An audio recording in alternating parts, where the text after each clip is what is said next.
Arkadaşlar günaydın. Bugün 4 Kasım 2018 Pazar.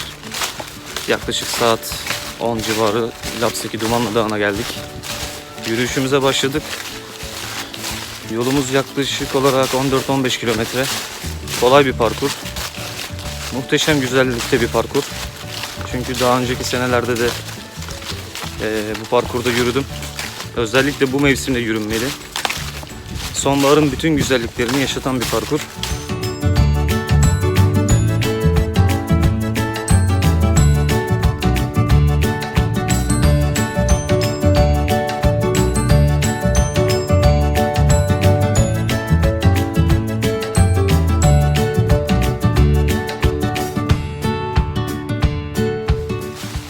Bugün 60 civarı kişiyiz.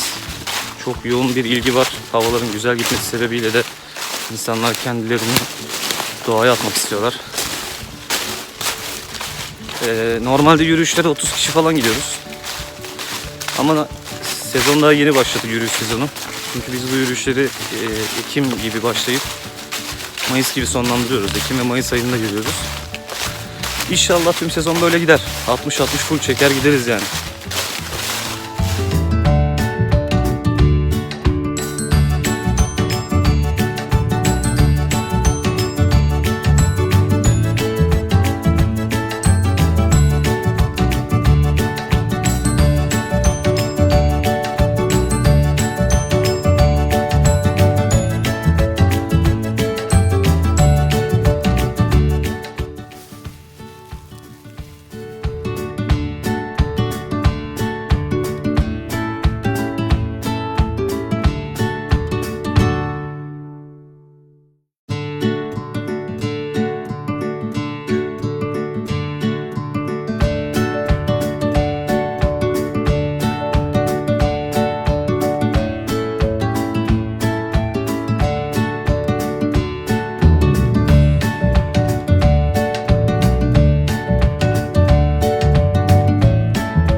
Evet, şu an 6. kilometredeyiz. Yaklaşık 1,5 saattir yürüyoruz.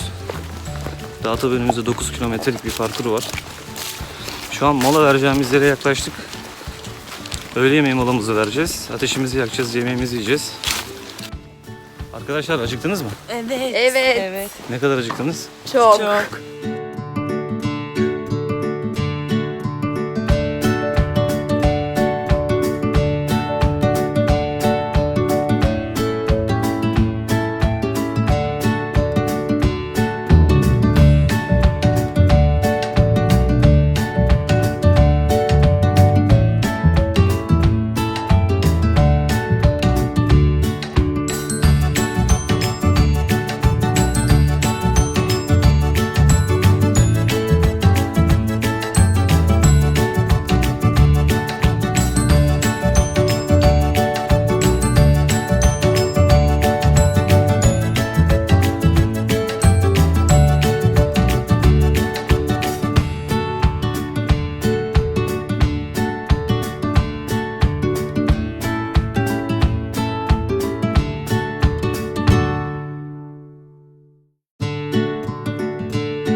yemeğimizi yedikten sonra dönüş yoluna başladık. Toplam 7,5 kilometre sürdü gidişimiz. Dönüşümüzde aşağı yukarı farklı bir rotadan gidiyoruz ama yine 7,5-8 kilometre civarı sürecek. Tabii dönüş yolumuz daha mükemmel. Arkada gördüğünüz gibi muhteşem bir manzara var.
Lapseki Dumanlı Dağı yürüyüşümüzün sonuna geldik.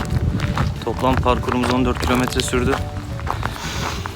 Yaklaşık yemek molası ile beraber 5 saatlik bir sürede tamamladık parkuru. Sormak istediğiniz bir şey varsa yorumlara yazabilirsiniz. Videoyu beğendiyseniz beğen butonuna basmayı ve kanalımıza abone olmayı unutmayın. Çok teşekkürler.